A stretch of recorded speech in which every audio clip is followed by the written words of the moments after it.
Tonight, we will continue to look at evidence for John the Baptist and Jesus. John records that John the Baptist was baptizing at a location known as Bethany beyond the Jordan. This video will explore this important location through the lens of archaeology. Bethany is one of the holiest places of Christianity, as it's the site where Jesus Christ was baptized and where John the Baptist preached. Of course, the baptism site is one of the three central sites in importance to Christianity, because the moment Christ is baptized, that's the beginning of Christianity, that's the beginning of Christ's mission. So along with his birth in Bethlehem and the end of his mission in Jerusalem, the beginning of his actual mission starts in the Jordan River. And this happened in Bethany behind the Jordan River. So there was a Christian tradition locating that spot. But now the problem, where is Bethany? Across the Jordan. While one can assume the existence of a Bethany beyond the Jordan, it cannot be proven and is otherwise unknown. Since the 4th century, many biblical scholars have been debating if a Bethany beyond the Jordan really existed. And if it did, were there any clues left to reveal its location?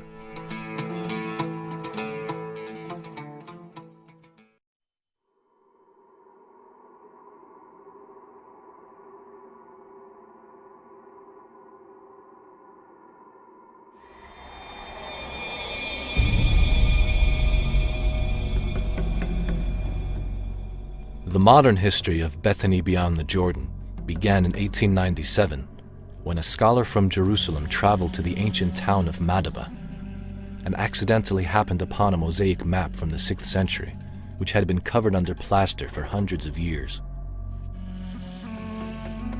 Here we have a map of the Middle East. We have the Mediterranean Sea, the sea coast, just west. And here, at the edge, we have the desert. The center of the map is Jerusalem. You see, west and east of the river, there are some inscriptions. The first one is Betabara. Since the 4th century, the place of the baptism of Jesus was known as Betabara. East of the river, we have another inscription, the spring, which is now Sapsafas. And from literary sources of the 6th century, we know that this name, Sapsafas, was the name of Lavra, a Byzantine monastery, visited by pilgrims to commemorate the baptism of Jesus. But why did the map use the name Bethabara instead of the original Bethany? The Christian tradition knew the place as Bethany until a church father came to the Holy Land seeking to identify the places named in the Bible. About the 4th century, a church father named Origen was discussing where Jesus was baptized, and he was unaware of any Bethany beyond the Jordan. And so he found in some biblical manuscripts the name Bethabara, which he interpreted to mean house of preparation. This seemed to fit the baptism of Jesus.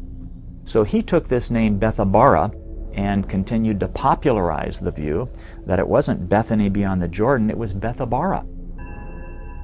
Origen's understanding of the Hebrew word Bethabara was incorrect, since Bethabara means house of the crossing and refers to the place where the river Jordan miraculously parted as Joshua led the Israelites into the Promised Land. If Bethabara was in fact associated with a different biblical event, where was the baptism site supposed to be located? The key phrase is Bethany beyond the Jordan. Beyond the Jordan is a phrase that would indicate it's not the Bethany of Jerusalem, but it's a different Bethany. It's a Bethany that is outside the land of Judea, beyond the Jordan. So that key biblical phrase, which is preserved in the best manuscripts, indicates that we should find Bethany to the east of the Jordan River rather than to the west side. So in reality, the map was wrong. It read Bethabara and not Bethany, and placed it on the wrong side of the river. Yet it was accurate enough, when used together with ancient pilgrims' accounts, to lead explorers down to the area in 1899.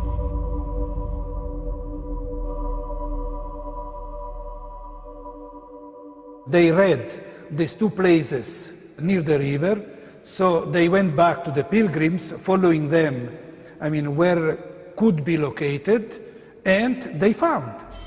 They saw some ruins, but because of the war, such evidence, archaeological evidence, was completely forgotten.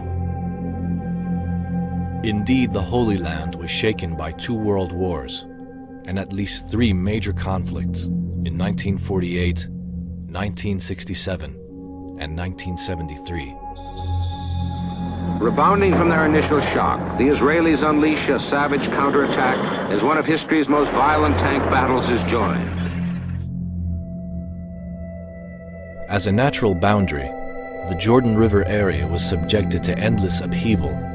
For much of the 20th century, archaeologists could not travel to the area where Bethany beyond the Jordan was suspected to be.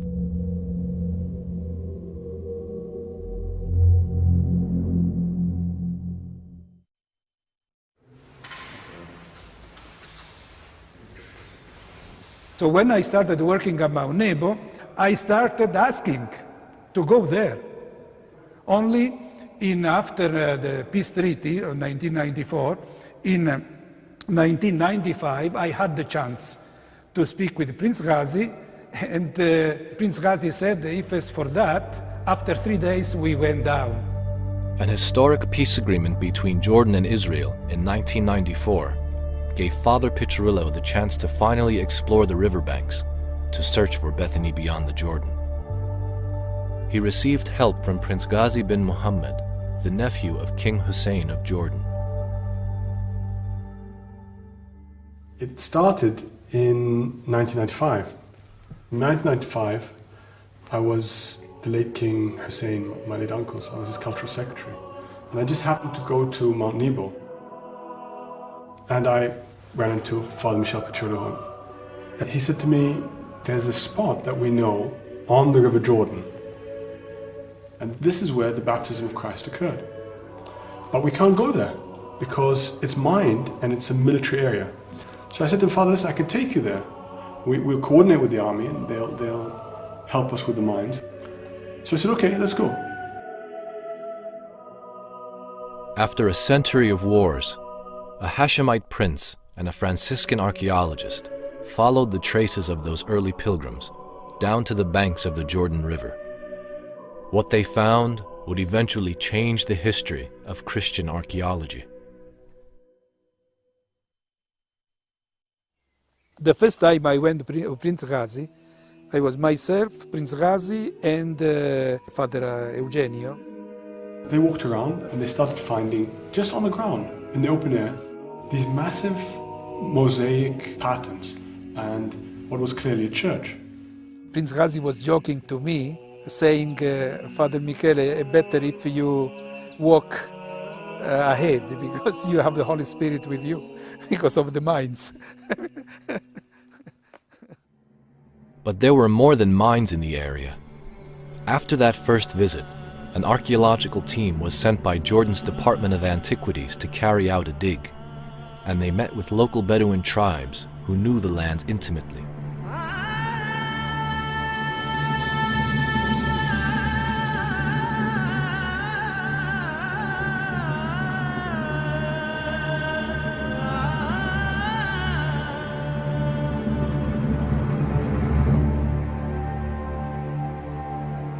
كان في واحد اسمه صالح يعقوب هون من العدوان بيحرث وبيفلح المنطقة. فسألنا يا شيخ صالح شو اللي عندك هون شو اللي فيه؟ قال والله أنا هون لي 50 سنة وما شفتش الأشياء اللي ورجتوني إياها اللي هي الفسيفسة والقطع.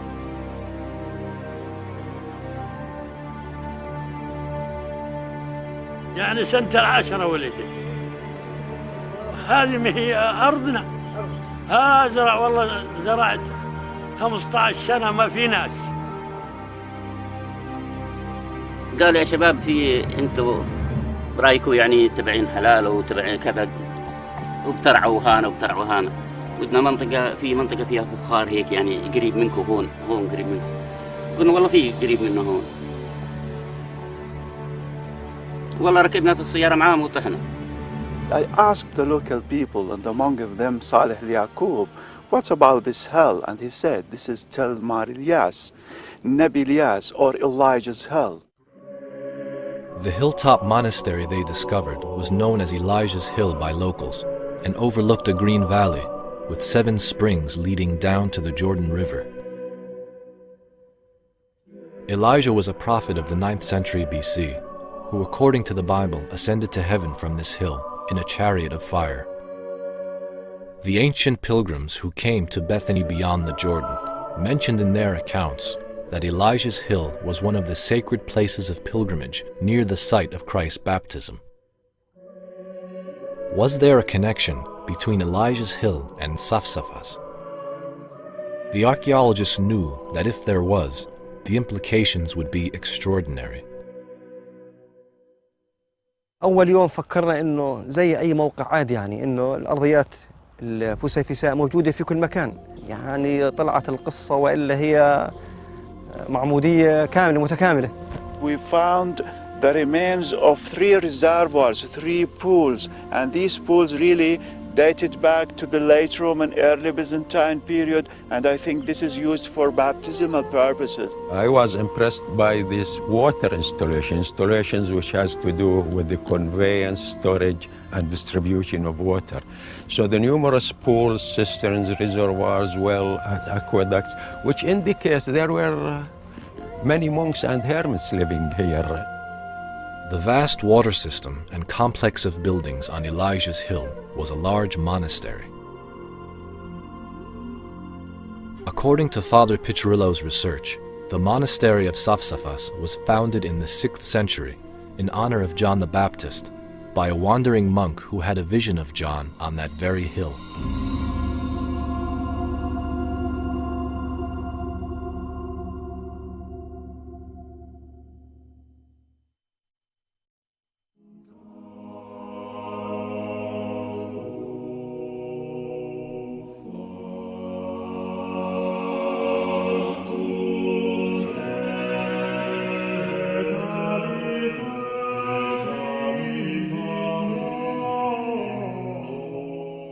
There is a story of a monk in a monastery in Jerusalem. So he decided to go to Sinai. He crossed the Jordan River, he became sick, and he entered the grotto, a cave. And during the night, he received a vision saying, stay here, because that's more important than the Mount Sinai. He said, why? I am John the Baptist, and this is the place where I met several times Jesus. So he accepted the vision, he remained there, he created a monastery, and this is the monastery of Safsafas, which is Bethany across the Jordan. The site itself has been indicated on the famous Madaba mosaic map. And the place is mentioned here in Greek. It has a Greek label mentioning Ainun, that is now Safsafa. And then there is a semicircular structure from which water flows, maybe sort of a fountain. And that is the fountain which is mentioned by the numerous pilgrims and travelers who visited this site. A 6th century pilgrim to the area said, "There is a place to the east, being about 2 bowshots from the river, where the prophet Elijah was taken up in a chariot of fire, and where John the Baptist had his cave."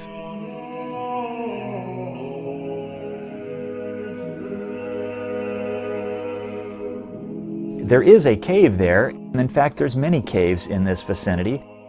Later tradition has monks coming to this area and staying in the place of John, fasting, praying, studying the Bible, preparing themselves as John was preparing believers in his day.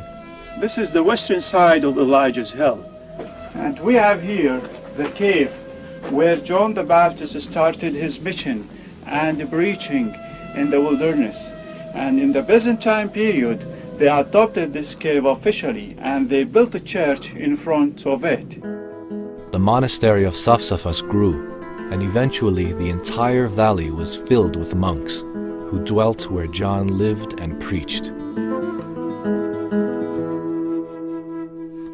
From the age of 3 or 4, he lived by himself in this wilderness, just with a stick and with a loincloth, and he was constantly thinking of God and constantly thinking of Christ. He preaches repentance so that then people will be in a receptive mood to hear the fuller teaching that Christ will bring. Well, John, of course, is that link between the old and the new. Jesus said he's the greatest of all prophets that have ever lived. And he holds the tension of both. For example, he doesn't wear the right clothes. He isn't in the temple. He's off in this wilderness place. People that think like John the Baptist end up in these out-of-the-way places because there's no room for them in the central part of society or religion. John the Baptist was saying, in effect, to people, hey, clean up your act, behave righteously, and as a symbol of your intention to transform, here is the demonstration. John the Baptist came there to prepare the road for Jesus. And the disciples asked Jesus that Malachi, he prophesied that Elijah will come back before Christ. Jesus told them that, in fact, he came back. And they understood that he was spoken about John the Baptist. The same spirit of Elijah was with John the Baptist to prepare his people for the coming of Jesus Christ.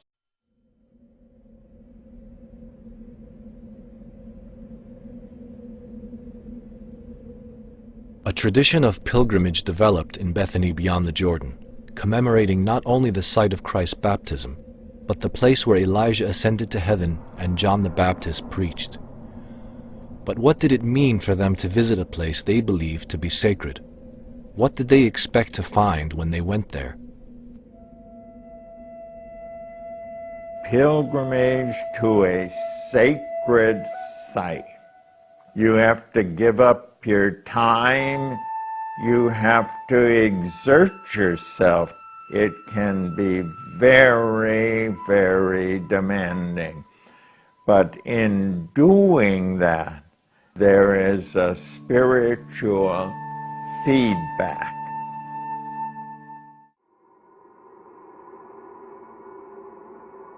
The written testimony of pilgrims was an important layer of evidence, which was used by archaeologists to bring them closer to identifying Bethany beyond the Jordan. The many pilgrims who visited the site in commemoration of Christ's baptism wrote careful and detailed descriptions of what they saw there.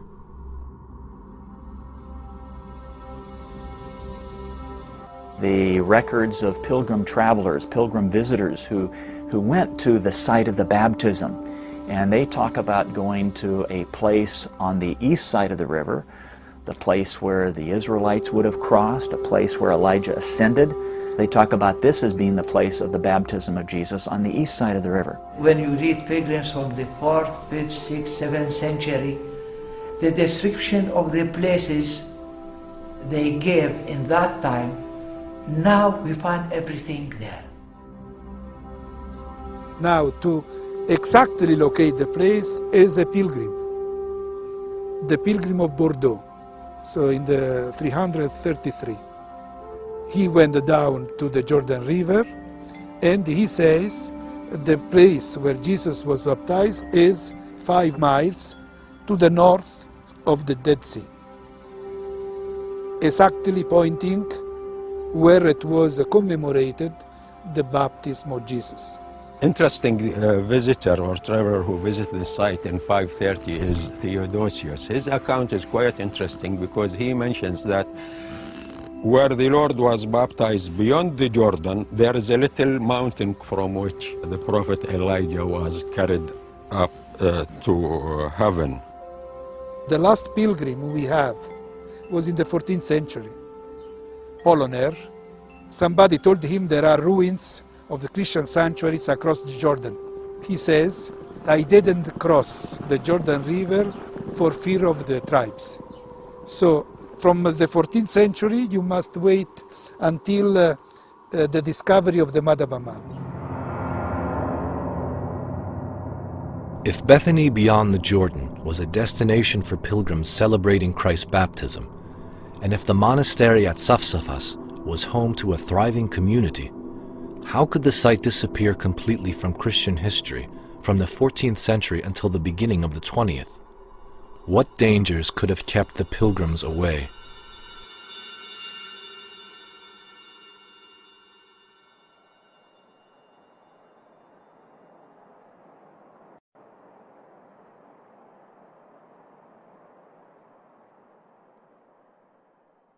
During the Byzantine period, there was quite a bit of protection for Christians who wanted to travel to the holy sites. The church was strong in the Holy Land. All of that changed in 614 AD when the Persians conquered the Holy Land. The invasion by the Sasanian Persians made the area dangerous. But just a few years later, Muslims coming out of Arabia took over the Holy Land. During their rule, Christians were protected and could visit the east bank of the river unharmed.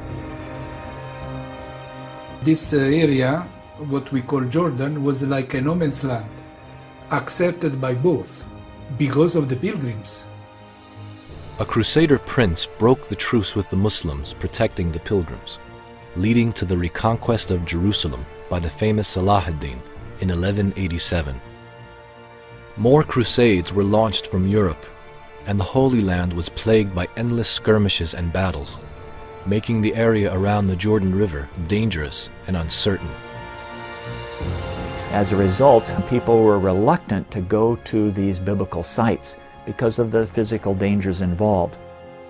Thereafter, the eastern bank would gradually become a wilderness once more, controlled only by local tribes and forgotten by the world.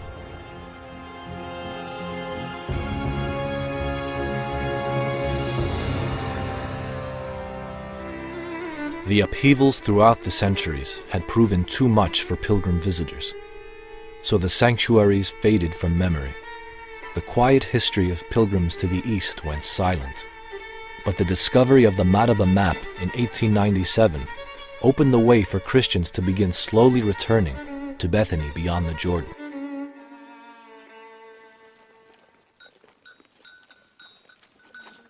في الناحية الشرقية في اللي هم ايش؟ هيك كفف زي غرف بنص الجبل. بيخش جوا كان بيخش جوا هيك وبيتعبدوا فيها الله. كنا صغار لابسين اسود هيك اسود مثل اسود هيك لابسين ولهم ملحي هيك. Saleh Yaqub, who lived and farmed around Elijah's Hill, remembers Christian visitors coming back to the area in the 1920s when it was still under Ottoman Turkish rule. احنا من يوم 20 25 واحنا هناك سكنين ونروح ونجي عليه وهذا يقولوا لك هذا يقول لك ودوا يبنى هانا كنيسة وفحر الأساسات بس يوم صارت كسر التركية راحت صارت فوضى. After another century of conflict, peace finally returned to the Holy Land in 1994, allowing archaeologists to make the historic discoveries of Elijah's Hill and John the Baptist's cave. But other sanctuaries, and perhaps the very site of Christ's baptism, still lay hidden somewhere on the banks of the Jordan River.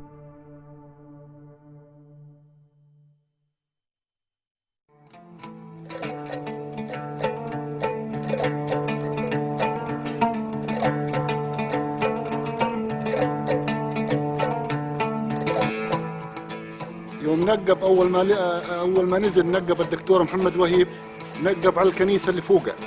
أجيت أنا والحجي حكى له وقال له في كنيسة تحت على المية على النهر. We reached a place there on the eastern bank of Jordan River, and he told me, here I know some remains now disappeared.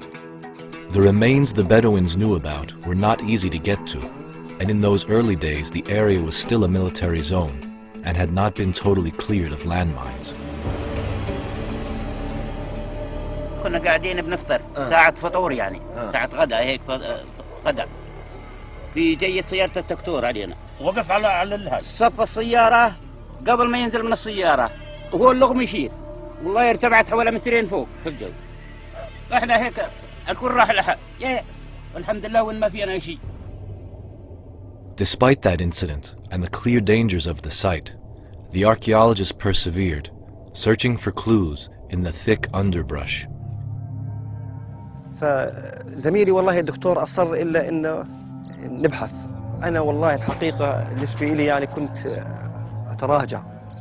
كان لي إخوان اثنين في السبعينات توفوا نتيجة أحداث، وأنا كنت يعني متردد لأنه يعني ما كنت حاب أستمر في هذا الوضع.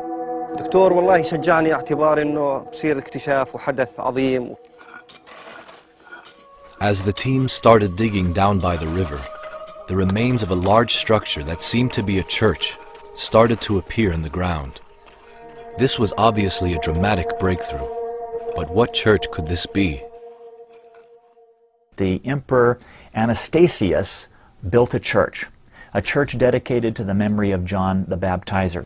That church was east of the Jordan and at the site of the baptism. جابوا منها شقيله وبحشوا اطلعوا الكنيسه هذه كنيسه مريم مدري كنيسه الصلاه وتم العثور على التاجيه، وبعد التاجيه قطع من الماربل. And we found remains of column, remains of scattered pottery shards, marble pavements, mosaics, caves of the hermits. And then they start discovering more and more things in the area. They said, look, this is a major find. This is something that goes back to the 3rd century. This is St. John's Church. Pilgrims' accounts reaching back 1,500 years describe the sanctuary called the Church of John the Baptist, noting that it was near where Christ himself was baptized. The archaeological team knew that they might have been on the brink of a discovery of fundamental importance, not just for archaeology, but for Christianity itself. So then I went back to my uncle, and he said, so Ghazi, any new projects? Literally, those were his words. So I said, yes, Your Majesty, I think I'm onto something big. He said, what? Well, you know, we think we've discovered where Jesus Christ, the Messiah, was baptized.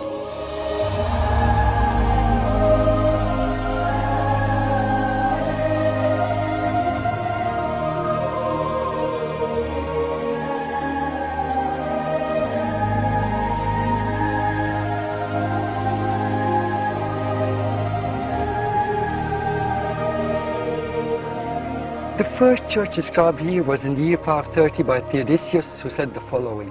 He said, 5 miles north of the Dead Sea, there's the Church of John the Baptist, and it's marked by a marble column on which there's an iron cross.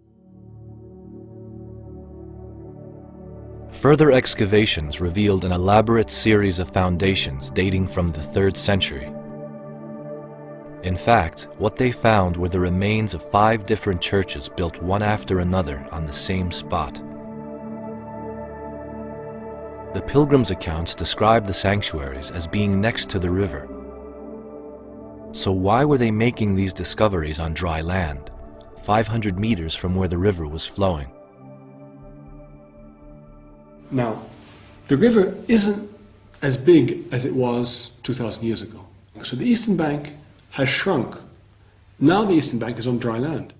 We should always keep in mind the River Jordan has changed its course over the centuries. So it is maybe a little bit further removed than it was in the 6th or early 7th century.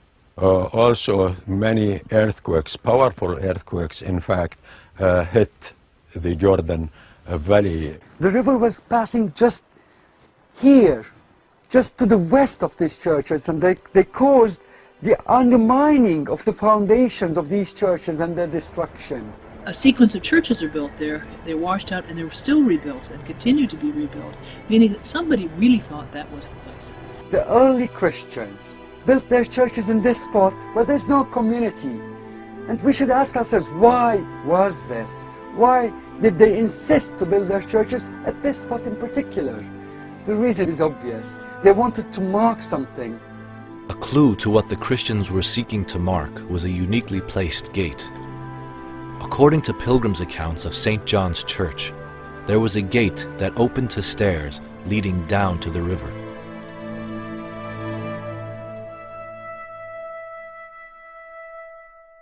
We have a gate that is built east of the Alps, and that makes it something unique too, because you never have churches that have a gate to the east, because the easternmost point of any church is its Alps. I think it was Arculf who says, after staying a night at the monastery of John the Baptist, you walk down to the river, and then he says there are marble steps on both sides of the river which lead down to the water, and above the water there are stone bridge carried on arches. At the end of those churches, as you go down the ramp and down the stairs, you come to a place where there are now left only these piers. And those piers had the mother of all canopies over it. These are the steps that were described by Antoninus of Piacenza in the year 570, who said that marble steps lead you to the bank of the river where the Lord was baptized. We have discovered the remains of 4 piers, symmetrical with a staircase. What in essence we have is a gateway for pilgrims to come through, arriving at the center of these 4 piers.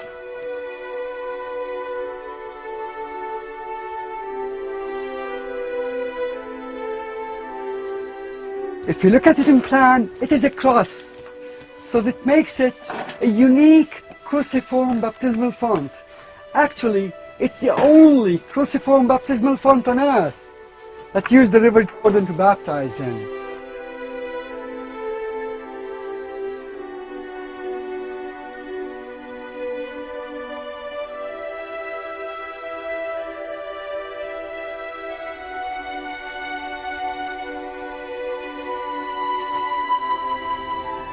That seems to have been the place where in the 3rd, 4th century people really commemorated the baptism. But more than that, they went there to be baptized.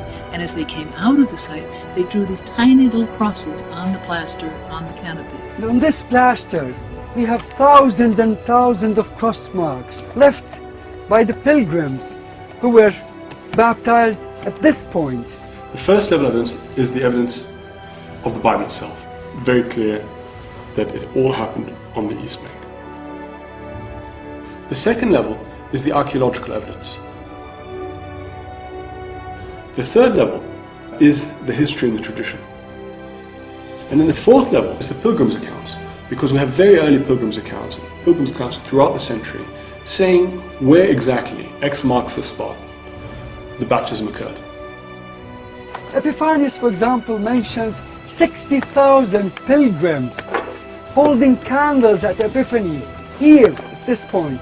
So in fact, all the 5 churches are connected to this point.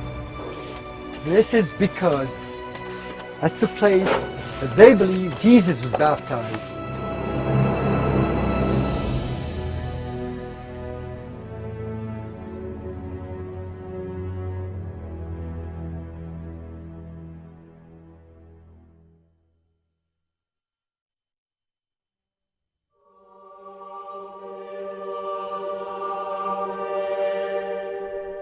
And it came to pass in those days that Jesus came from Nazareth of Galilee and was baptized of John in the Jordan.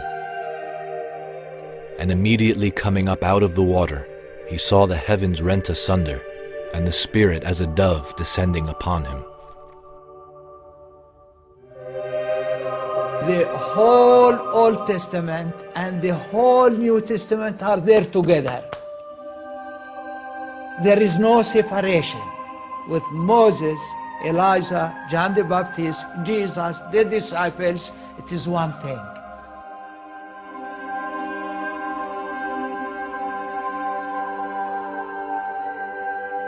Can I speak to people and say, this is where it happened? No. Because who am I to say these things? Do I have any doubt? Am I certain that this is where it happens? I have no doubt. I am certain.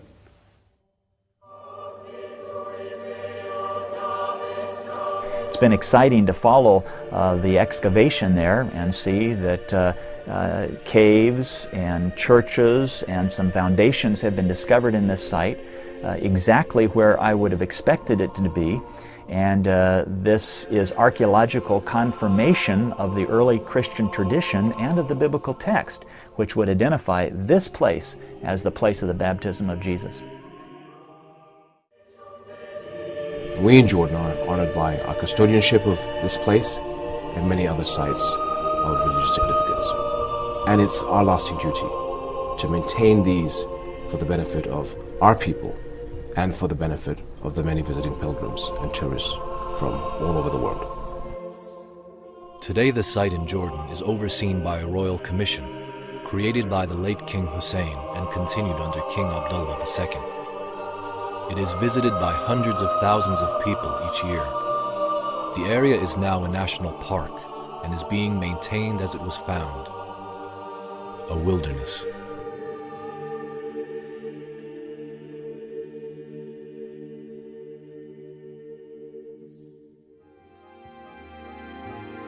As we can see, John the Baptist and Bethany beyond the Jordan is well confirmed by archaeology.